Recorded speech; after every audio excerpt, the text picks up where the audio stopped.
All right, all right. What's going on, everyone? Happy Friday. Welcome to the Sabby Sab Show on Hampton Leftists podcast. Shout out to everyone watching on Rockfin, YouTube, Twitch, and Twitter. What is going on, everyone? Shout out to everybody in the chat. Greetings, Aspen Fallen. We'll definitely have to have a drink during today's show. We all know how our justice system is. Yes, we do, don't we? I have some things to say about that. What's going on? Bavis Son says, can't wait. Hello, how are you? What's going on, Holly Horn? Greetings. Always a pleasure to see you, Radical Leftist Agenda. Virtual hug. Oh, those cute little dots there. I don't know what's happening, but it's cute. What's going on? Mr. Ben Barack says, I hope Rittenhouse gets a stiff sentence. I don't know if that's going to happen, but I don't really know. What's going on, Eric Gray? How are you? Greetings, Steve Richter. Doobie doo, y'all. Shout out to Hannah G. Says, here we go. What's going on, John H? Grab the rum, pirates, and comrades. Hello, Ashura. How are you? What's going on, Miss G? Hey, Sabby, glad you're covering this. I have been watching the Rittenhouse trial every day. The judge is something else. Yeah, we're going to get into that. And what's going on, John Masters? Hit this one hard. Rittenhouse was waving that AR-15 all over the place, and Ahmaud didn't even have a weapon on him. 100%. 100%. So let's go ahead and get started. So first and foremost, let me grab my links here. I'm actually going to start with the Ahmaud trial, which is just getting underway. They just did jury selection. And there are already concerns about this trial, already in the works. Now, one of the things that I want to go ahead and tell you, for those of you who do not know, these cases are obviously, they're not connected.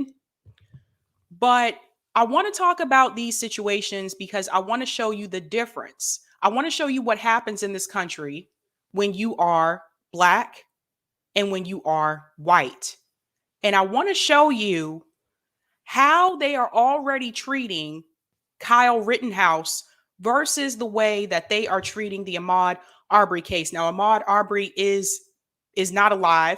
He was killed. Kyle Rittenhouse is alive. And they're already making excuses for him. I'm going to get into that in just a second. But first, I want to start with Ahmaud Arbery. So let me go ahead and share my screen. This is a problem. How the jury in the Ahmaud Arbery case ended up nearly all white and why it matters. Now, this is coming from NPR. Let me go ahead and scoot down.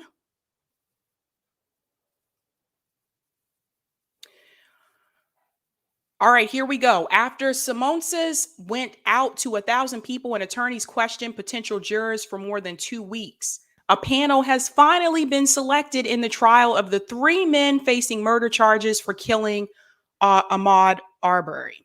But the racial makeup of the jury has been stirring controversy since it was finalized on Wednesday. Get this, you guys. Here we go. Only 1 juror is Black, while the other 11 are white. Now, that in itself is problematic.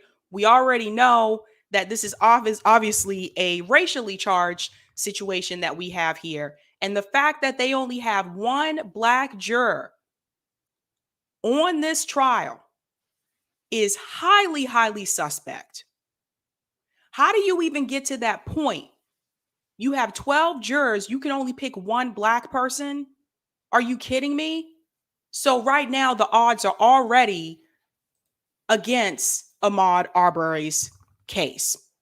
The Arbery case became a focal point in the national conversation around race last year after a cell phone video emerged showing the 3 white defendants, Gregory McMichael, his son Travis McMichael, and their neighbor William Bryan, chasing Arbery, a Black man, as he jogged down a residential street before one of them shoots him with a shotgun.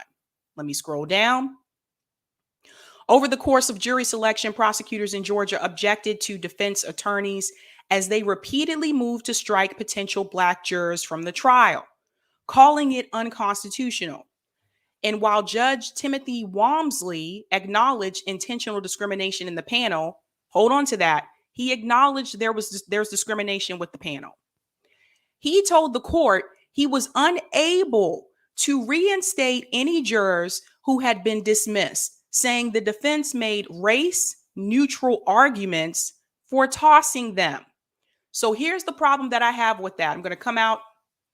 Here's the problem that I have. If the judge admitted that there was discrimination among the panel of jurors that were selected, and for whatever reason, the other Black jurors that they were going to put on the trial, for whatever reason, they didn't feel they met the qualifications.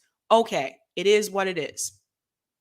Then why did you not go back out and look for more Black jurors to be on that panel? There's just no excuse for this. None whatsoever. So there you go. This is taking place in Georgia. I've lived in Georgia before. There are plenty of Black people in Georgia. There's no excuse for this. None whatsoever. Let me go back in.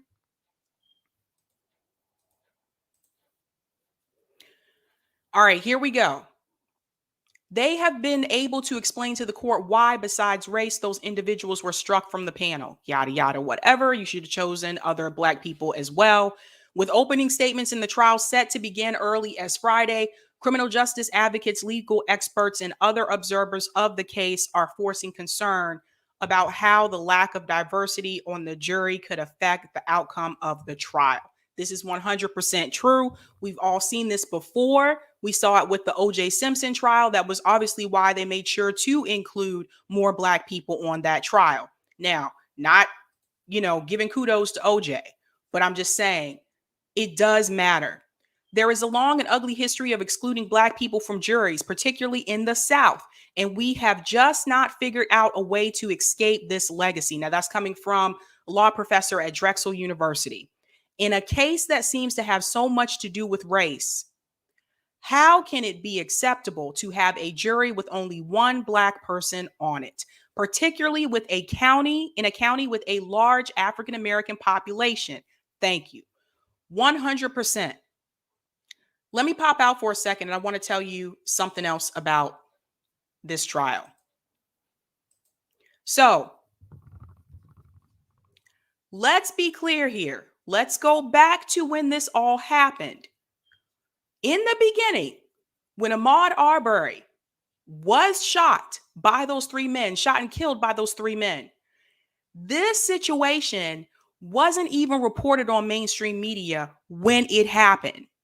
We found out about it, those of us who were not local to the incident, we found out about it after George Floyd. That was the first time I heard about this situation. Same thing with Breonna Taylor. I did not hear about that when it happened. I heard about it later on when George Floyd came up. So what you have to ask yourself, why did it take the media so long to inform the public about this situation? Why? And if it wasn't for George Floyd, till this day, we still may not know. We still may not know that this happened. So we have a problem here. We have a serious problem. Let's go to the racial issue for people who will try to say that this does not involve race at all. That is 100% false. Let's be clear. Ahmaud Arbery was jogging through a neighborhood, something that he does apparently quite often from what I read about this situation. So that was not like this off the wall thing. There were three white men that found him to be suspicious.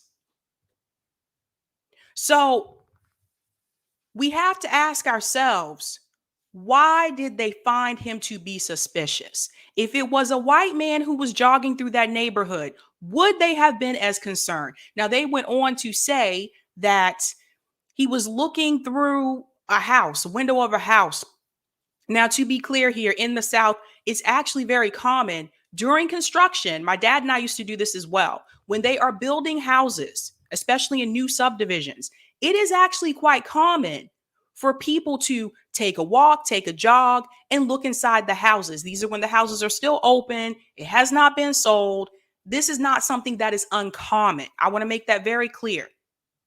The second problem that we run into, if they felt that he was suspicious, which they shouldn't have in the first place, why didn't they pick up the phone and call the police and let the police do their job?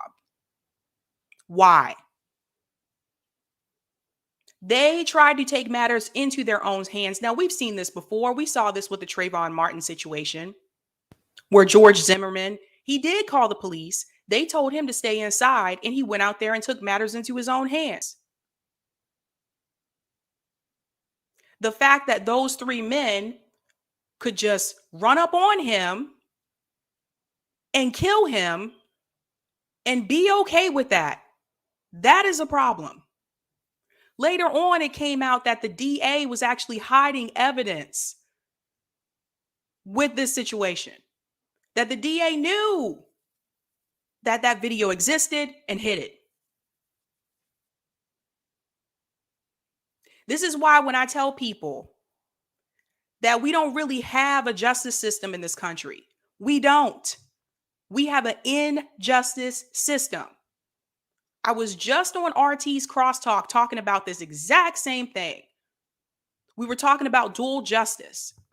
Why is it that some people in this country seem to get justice and others do not? I'm going to go to some of the comments in the chat. Dawn said we walked through construction sites in Chicago in the 60s and the 70s. Exactly. This is not something that is uncommon. Valerie said Black POCs and poor have no justice. No, they do not. And I mentioned this on RT's Crosswalk as well. The justice system works for people who are wealthy, people who have the right connections, people who are often not Black. That's who the justice system works for. People who have power. Look at how well the justice system works for Joe Biden with all the things that he has been accused of. That's how it works in this country. Most of the time, it does not work for Black people. It does not work for Indigenous people. It does not work for Latino people. It does not work for poor people. And let's go to the poor people issue.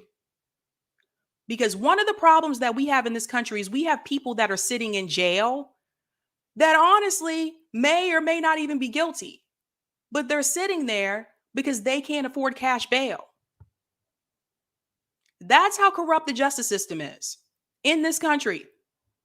Look at how long it took them to arrest the three men who killed Ahmaud Arbery.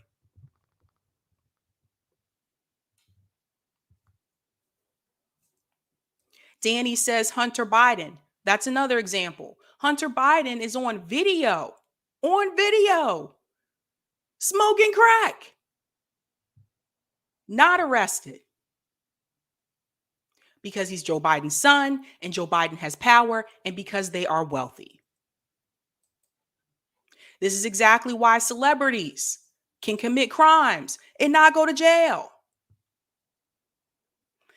So, in this case right now, in this beginning stages of this trial, we already have problems.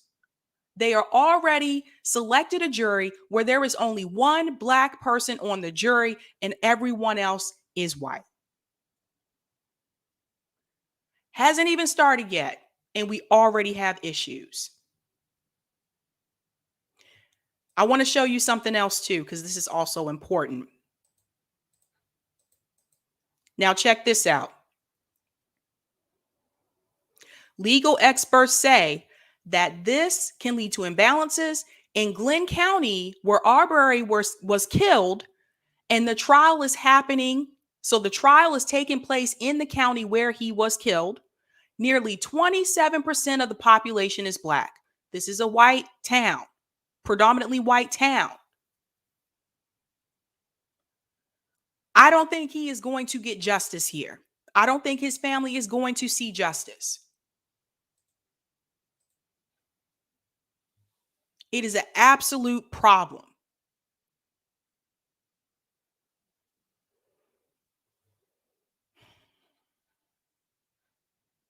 I want to get into the Kyle Rittenhouse situation as well, because I want to show you the difference between these two. Now, keep in mind, again, Ahmaud Arbery is not alive. He is dead.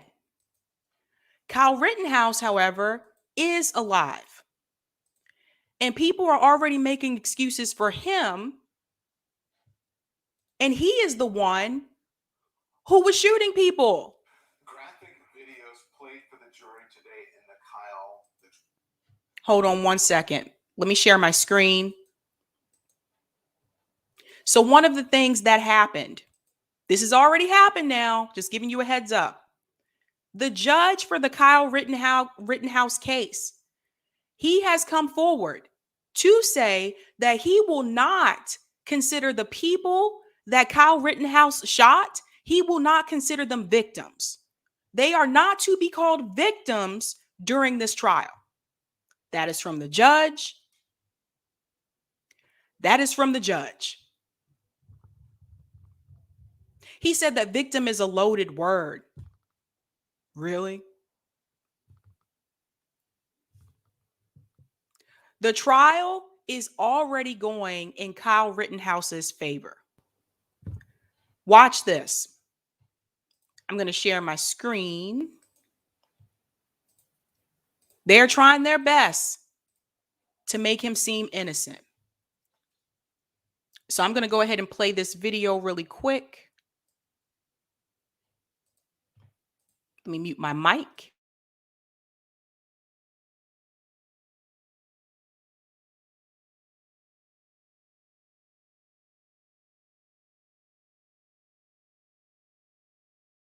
The trial of Kyle Rittenhouse in Kenosha, Wisconsin. He faces 7 charges, including intentional homicide in the shooting deaths of 2 men and the wounding of another during civil unrest in the city in August of 2020, after a Kenosha police officer shot a black man in the back. Now, defense attorneys don't dispute that Rittenhouse fired fatal shots, arguing instead that he acted in self-defense. We have more tonight from CNN's Adrian Broadus. And again, a warning, some of the video you're about to see is graphic. As Kyle Rittenhouse looked on, prosecutors played video after video of the gunshots that started a night of horror. First, a single shot. Then 7 more. The shooting and what happens next have Rittenhouse facing life in prison for the worst of 5 felonies, first-degree intentional homicide. Both sides agree Joseph Rosenbaum was the first Rittenhouse killed, but the defense jumping in to make clear their client didn't fire the first shot heard on the video. But Mr. Washington, there was a first shot, which was not Mr. Rittenhouse's shot. Instead, all sides agree a third person fired that first shot. The defense questioning an eyewitness who live streamed the incident to make its point that Rittenhouse was not an aggressor. you described Rosenbaum as acting erratic, right? From all of the moments that I was around that you can notice, yes. You described Rosenbaum as erratic, and if this is fair, and Rittenhouse as chain smoking. Yes? I suppose you could say nervous, I guess, would be a fairer way to say it. But prosecutors say this grainy FBI aerial surveillance video will show Rittenhouse did move toward Rosenbaum, while the defense says it shows Rosenbaum hid behind cars before chasing Rittenhouse, who opened fire. The most graphic of the videos showing the moment Rosenbaum was shot 4 times. And shortly after, when he was carried by bystanders and driven away, a detective confirming Rosenbaum was unarmed. So no gun? No. No knife? No. No bat? No. No club? No. Rittenhouse, who has pleaded not guilty, appeared to look down during some of the most dramatic video, which included the moment he shot 2 more people, killing 26-year-old Anthony Huber and injuring Gage Grosskreutz. The case appears to rest on each side's portrayal of Rittenhouse's intent, the prosecution saying in opening statements that Rittenhouse acted as a vigilante, igniting fear in a crowd after shooting an unarmed man. And as he's running, word spreads from the crowd on the street that there is an active shooter running through the area. And the citizens there attempt to stop him. Rittenhouse's attorneys argue self-defense and that he only fired his rifle after he was attacked. The other individuals who didn't see that shooting attacked him in the street like an animal. Outside of testimony, Judge Bruce Schrader is in the spotlight for his unusual style. Good thing we have the Jeopardy game for us to practice. Playing Jeopardy with jurors during courtroom downtime and referencing the Bible during a hearsay objection in court. And this is actually referred to in the Bible. St. Paul, when he was put on trial. Adrian Broadus, CNN, Kenosha, Wisconsin.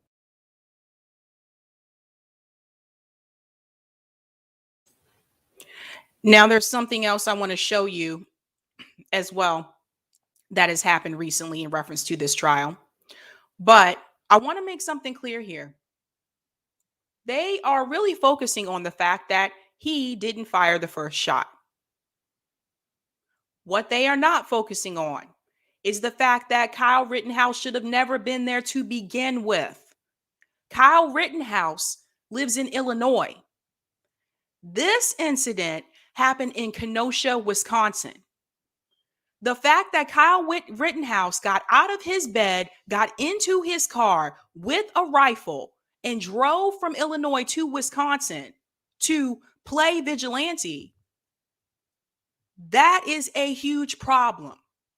Now, I'm not a lawyer, but to me, that implies intent. What was he intending to do? You drove across state lines with a gun. I don't know who Kyle Rittenhouse thinks he is. This is not DC Comics. He is not Oliver Queen. You can't just get into your truck with your rifle, drive across state lines and say, that's right, I'm going to hold things down. And it's funny because the same people who are backing him and defending him, they're the same people who are pro-cop. They're the same ones that say Blue Lives Matter. Let the police do their job. We need to increase funding to the police. But if you feel that way, then why didn't Kyle Rittenhouse let the cops do their job? He is not an officer. This is very similar to me with the Trayvon Martin situation. George Zimmerman never should have left his house. He was instructed not to leave his house. He did it anyway. And people say he got off because Florida has that stand your ground law. I get that, but let's be real. Even if they didn't have that stand your ground law, I think George Zimmerman still would have gotten off. And he's gone on to do more and more violent acts since Trayvon Martin. George Zimmerman has been in and out of court. But the people who are making excuses for him, it is absolutely appalling. The fact that there was a GoFundMe set up for him, it's appalling. Where's the GoFundMe for the victims, for the people who were killed?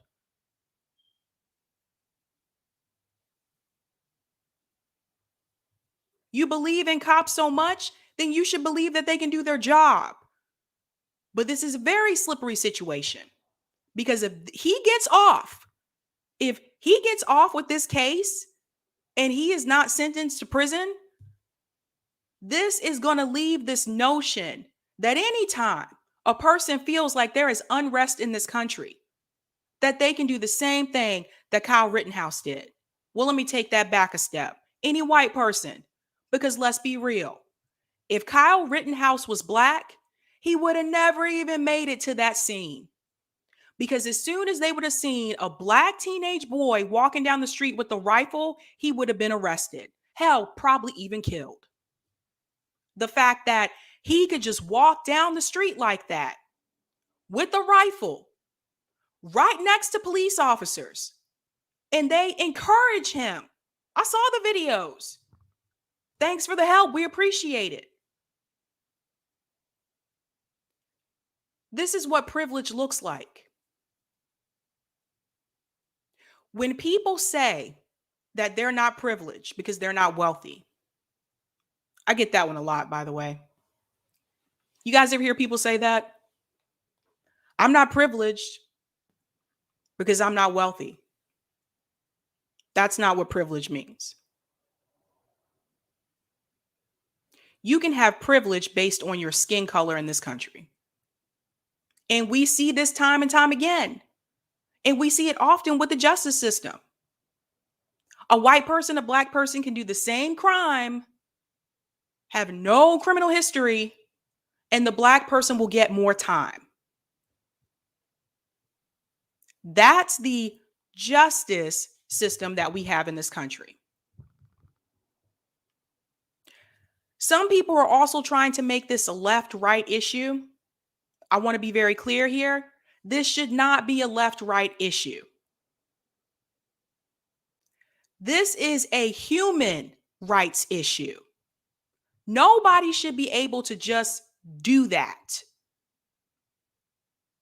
And if you notice, he's walking down the street with a rifle, ready to shoot if need be.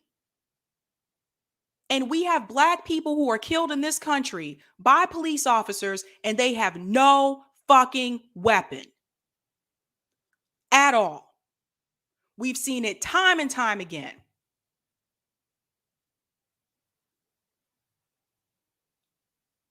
Let's be clear here.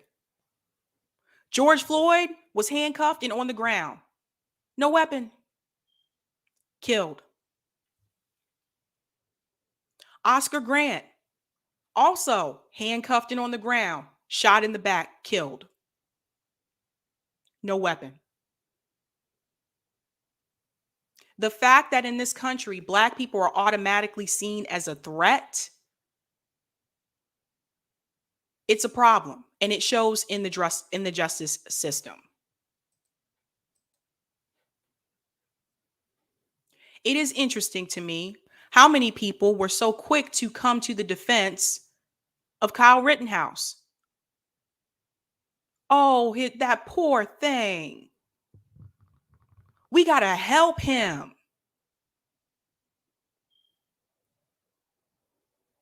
Never see that for black people. Never. I'm going to go to some of the comments in the chat, and then I want to show you what else happened with this article.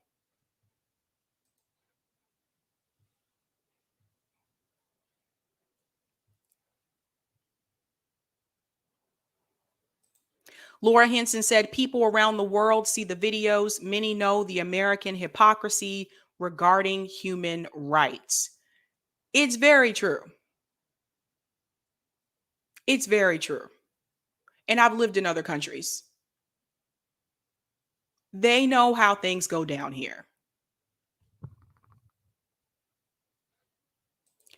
So, John Masters, I want to go ahead and address your question. 2 white guys were killed by Rittenhouse. Was that privilege? That's not the point. The fact that Kyle was a white guy who was able to walk down the street with a rifle in his hand and just shoot people, that is privilege. That would have never happened if Kyle was black. That is the problem. So do not come here to troll. Do not come here to try to educate me about race in this country, because I am not the one. Going to make that very clear. This is not about who he killed. This is about the fact that he was able to do it and had permission from police officers to just walk down the street and play vigilante. That is the problem. So you can take that somewhere else, because this is obviously not the place for you.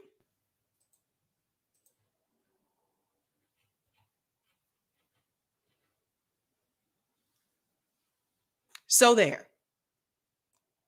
Not going to challenge that. I'm sorry. You come onto a channel called Fred Hampton Leftists, what the hell do you think you're going to hear?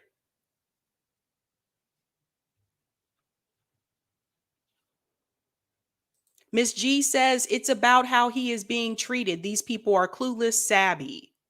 I think some people actually do see it and do get it. They just don't want to admit it. They want to look for excuses, any excuse that they can find to justify it. I've seen this time and time again. People made excuses for George Zimmerman.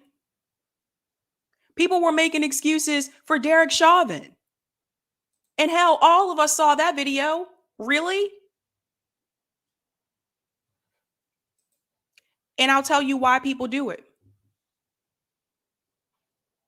Because if you don't do it, if you admit that this is a problem, that this is an issue, then you are admitting that racism is still a problem in this country. And some people don't want to admit that. Some people don't want to have to look themselves in the face, in the mirror. They don't want to have to look their loved ones in the face. They don't want to have this discussion, this conversation. Why do you think critical race theory is such a hot topic right now? Give me a break. The things that they are questioning, talking about in history class in schools right now, I learned about those things growing up in school. It wasn't an issue then. Now all of a sudden it's an issue. Let's not talk about what happened to Black people in this country. Let's keep that on the hush. Why? Why is that? It is to protect the feelings of white people. It sure as hell is not to protect the feelings of Black people. That is why they don't want you to talk about it. That is why they don't want you to know about Thomas Jefferson, the real Thomas Jefferson. That is why they don't want you to know about the corporations in this country that profited off of slave labor. Sorry, got to keep it real. They don't want you to know. Because if you know and you see it, once you see it, you can't unsee it. It's a hard thing to unsee. I talk about the miniseries Roots. I even saw part of that when I was in school. I don't think they would show that today. Alex Haley chased his roots. He was able to do that. Most of us African Americans, we can't. He was able to do that. He wrote a book about it. Later on, Hollywood made a miniseries about it. Watching Roots was one of the most horrific things that I had seen. And I'd watch plenty of video in school, especially during Black History Month. They would show us Martin Luther King marching, civil rights movement. We would see him getting beaten up by cops. We would see dogs being sicked on him multiple times. But when I saw Roots, that was really, really difficult to watch. Really tough. But we can't sit here and pretend like these things did not happen. You want to hide that from your kids? You don't want schools to tell them about it? You want this to be a secret? You know, eventually your kids become adults and they start asking questions. You want to know why we have a racial wealth gap in this country? That goes all the way back to slavery. That goes all the way back to the fact that after slavery ended, we were never given reparations in this country. We did not get General Sherman's promise, which was 40 acres and a mule. That never happened. Black people were not given that same opportunity to have wealth and land, home ownership. Now, there were some Black communities that managed to make a way, and they were known as Black Wall Streets. And every time Black communities finally made it in this country, they were burned down.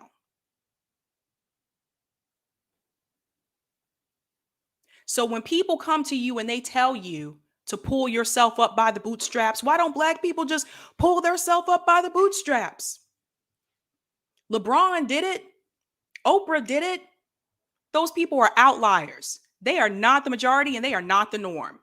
You have to know about the systemic issues in this country that have caused these things to happen.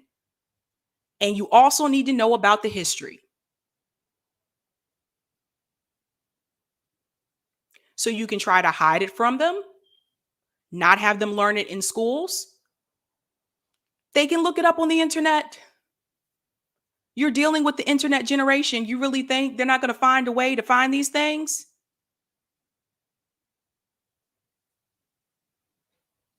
Daniel said, I saw Roots in 8th grade history every Thursday and my community was 90% white. Yeah, they actually showed us that in school. And I was telling a friend of mine that and she was like, they played Roots for you guys? And I said, yeah, but I don't think you would be able to do it today. Just times have changed. Times have definitely changed. But I want to show you this article because something else happened with the Kyle Rittenhouse case. Give me just a second here.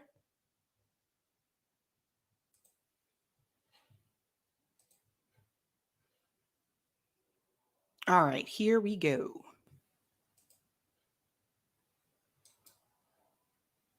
Because this happened just recently. Let me make sure I have the sound off this time.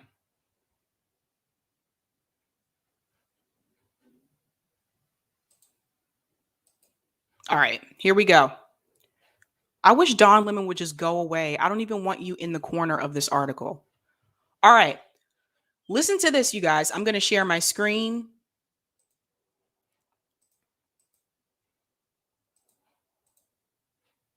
Listen to this. This happened. A juror was dismissed in Kyle Rittenhouse homicide trial Thursday morning after he told a joke to a deputy earlier this week about the police shooting of Jacob Blake.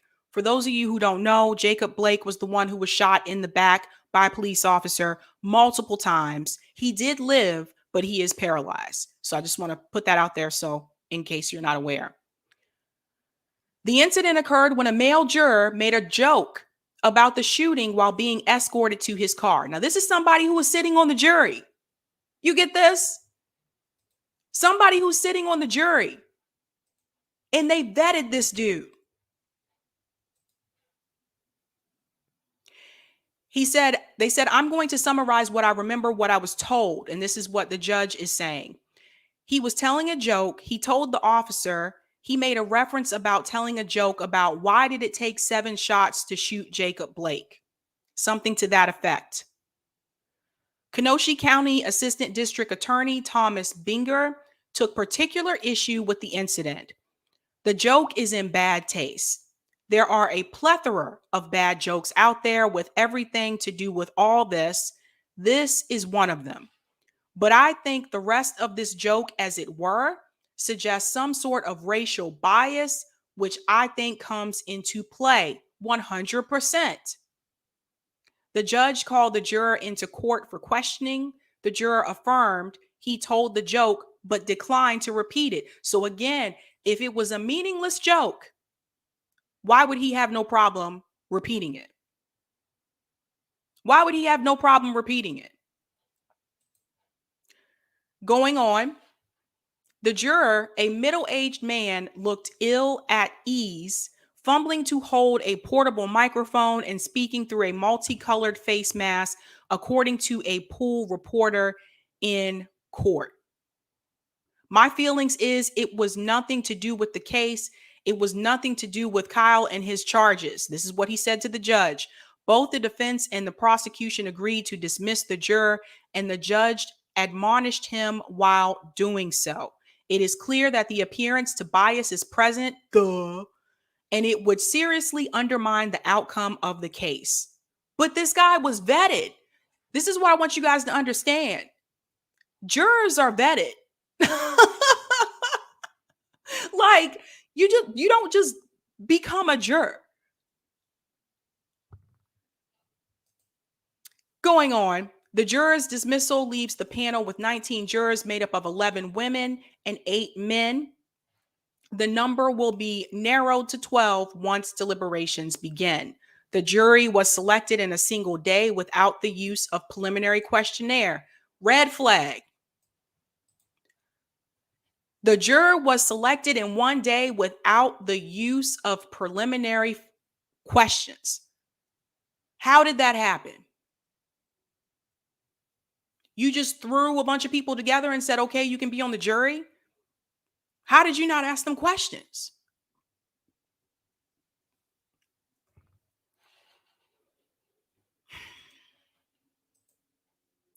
The dismissal came amid the first week of testimony in Rittenhouse's homicide trial in Kenosha, Wisconsin.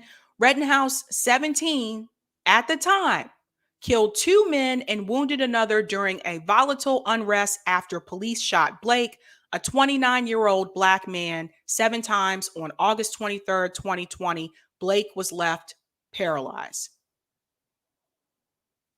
The juror's mentality shows his bias and callousness, and he should be nowhere near the jury box in this case. It shows the depravity and racism and the lowness of a member of a jury that was selected in one day. Rittenhouse has pled not guilty to 7 charges, including first-degree intentional homicide, first-degree reckless homicide, and first-degree attempted intentional homicide. His attorney says he acted in self-defense. Rittenhouse fired an AR-15 style weapon 8 times in all during the unrest, 4 shots at Joseph Rosenbaum, who was unarmed. Keyword there, guys, unarmed. 2 shots at an unarmed, unknown individual who kicked Rittenhouse. 1 fatal shot at Anthony Huber, who hit Rittenhouse with a skateboard. And 1 shot at Gage Cruz, sorry if I mispronounced that, who was holding a gun, according to prosecutors. Now, I want you to pay close attention here. Joseph was unarmed. He was shot by Kyle.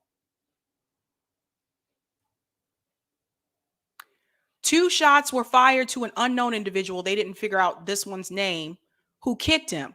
He kicked him. He didn't shoot him.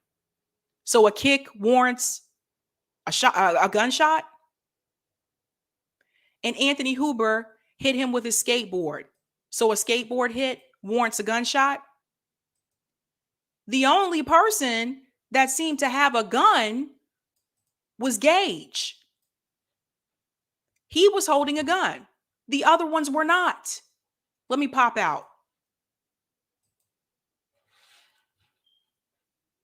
Aaron Fights for the People says Kyle is guilty of murder. Look, again, this was planned. The fact that you were at your house, it's not like this was happening in front of him. He was in another state, at his house, his parents' house, left his house to specifically go to Kenosha, Wisconsin. And for people who argue and say, well, there was a curfew, those people shouldn't have been out anyway, then that means Kyle's ass shouldn't have been out either. Come on, guys, put 2 and 2 these together. Are you kidding me? Think about this. They're telling you the protesters should have never been out there because there was a curfew. Neither should have Kyle. He broke curfew too.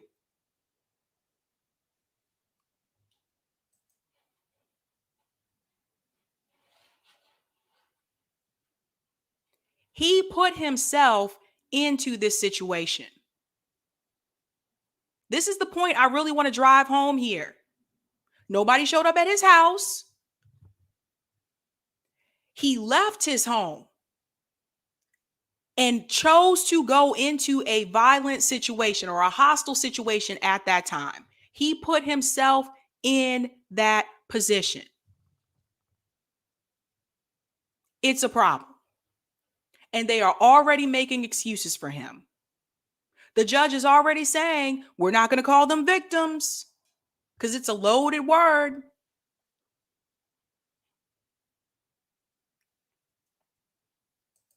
Michael said it's a complicated situation. He went there, he wanted some action, but it was self-defense. It's an open carry state. Wasn't his weapon illegal? And second of all, what you said in the first part, that is the core of the problem. He went there. I actually don't find this to be a complicated situation. He is not a police officer. That is what police officers are there for, right? To all the people who say we don't want to defund the police, that we need to give the police more funding. All the people who say the cops do such a great job. If that's true, then why did he feel he had to play cop? He was way out of line. 17 years old. He felt empowered to do that. He felt that he could get away with doing that.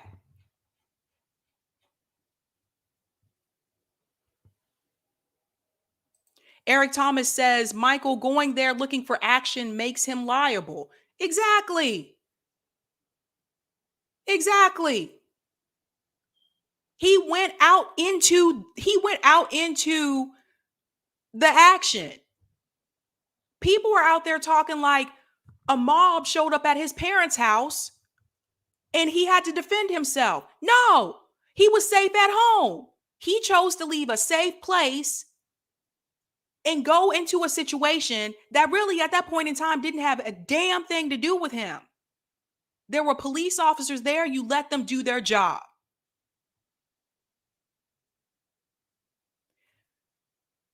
You have to think about how quickly people are to defend white people in this country when they fuck up. Let's defend them. He's young. He didn't know any better. He had a tough life. He was misguided. But when it's a black person, it's never that way. It's never that way. No one cares. When the police showed up and killed Breonna Taylor, do you think they were worried about whether or not she had a rough life? No. They could care less. But when it happens with white people, we have to make these excuses. They were troubled.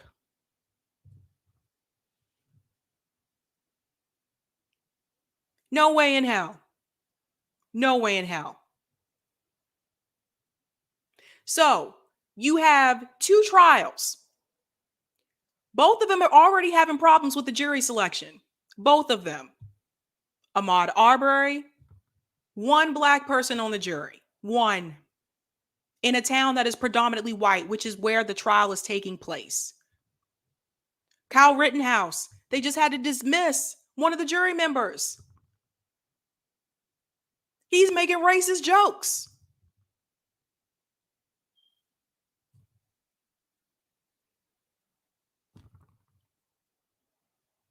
The judge for Kyle Rittenhouse, before the trial even started, at the hearing, he already told you, we're not going to call them victims. Victim is a loaded word.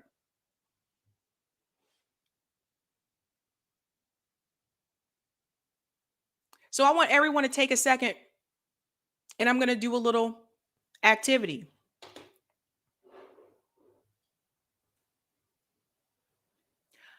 I want everyone to close their eyes.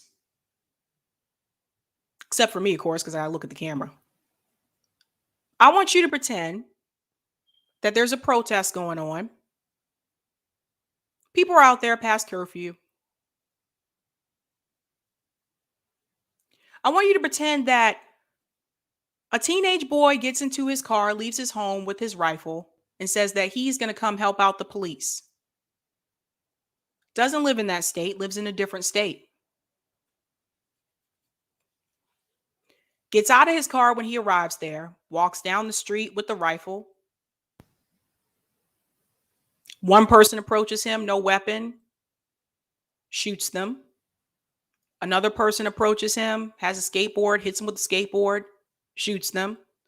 Another person approaches him, kicks him, shoots them. One of those individuals has a gun, shoots them. Now I want you to pretend that he's black. Because you see, when you change the color of their skin, oh, the sympathy just, it's not the same. It's not the same.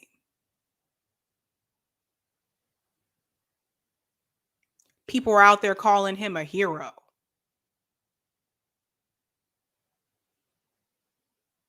Calling him a hero. He killed people. This is the country that we live in. Black people are never given the benefit of the doubt. We always have to prove that we deserve respect. We don't automatically get respect.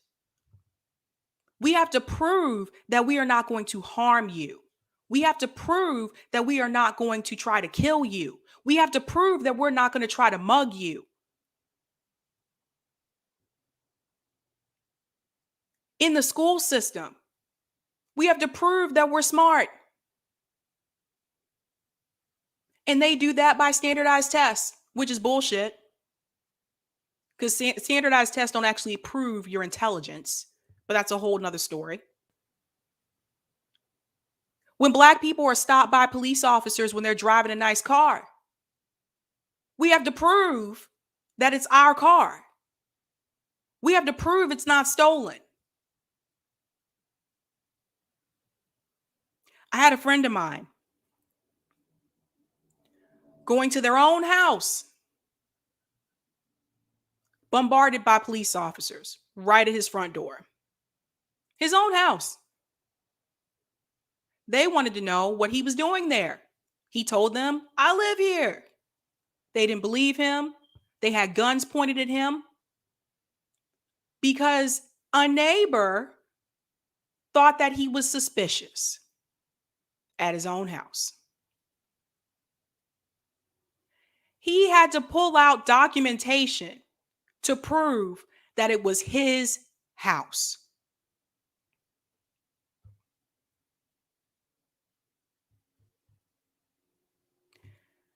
That doesn't happen to white people in this country.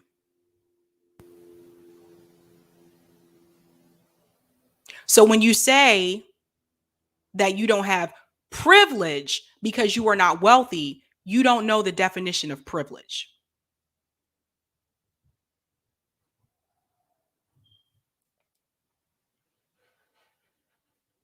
And for anyone in the chat who wants to continue to defend him, you go right ahead. But I don't think you're going to change many minds on this channel. This is the wrong space.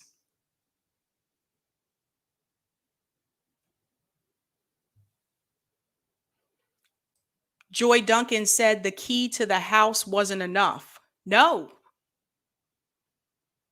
He lived in a white neighborhood. That was the first time one of his neighbors had seen him and assumed that he was breaking in. It happens.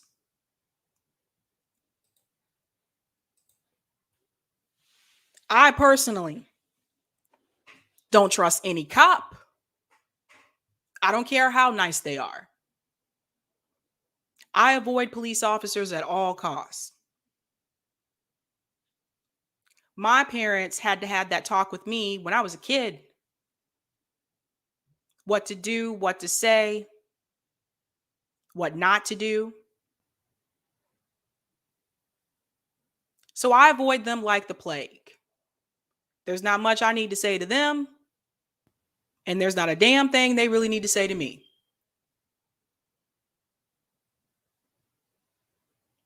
I personally don't feel like police are doing what they should do. Police officers They should be helping improve communities, not terrorizing communities. But they do it. Police officers don't really care about black on black crime. Police officers don't really care about poor people. They care about wealth and they care about capital, and that is what they protect.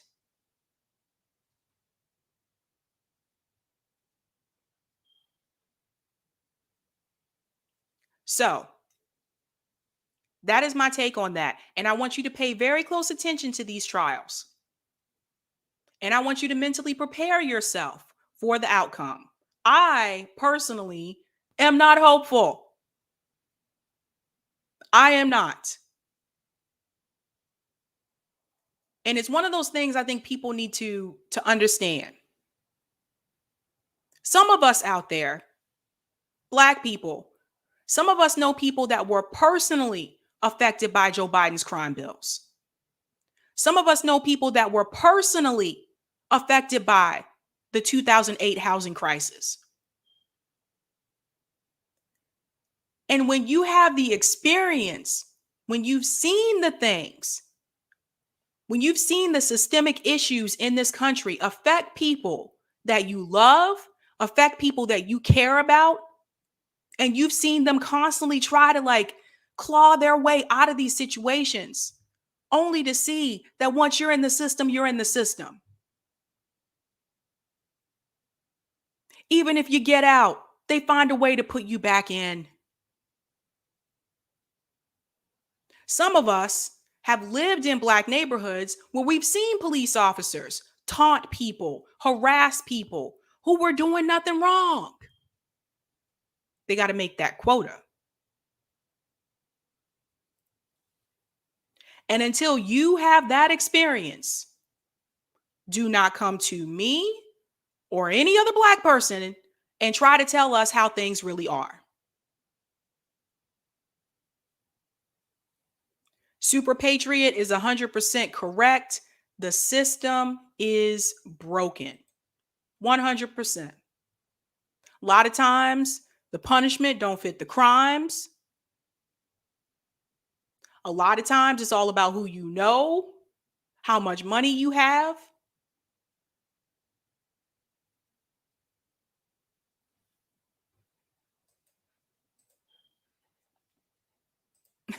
George said, preach, sister.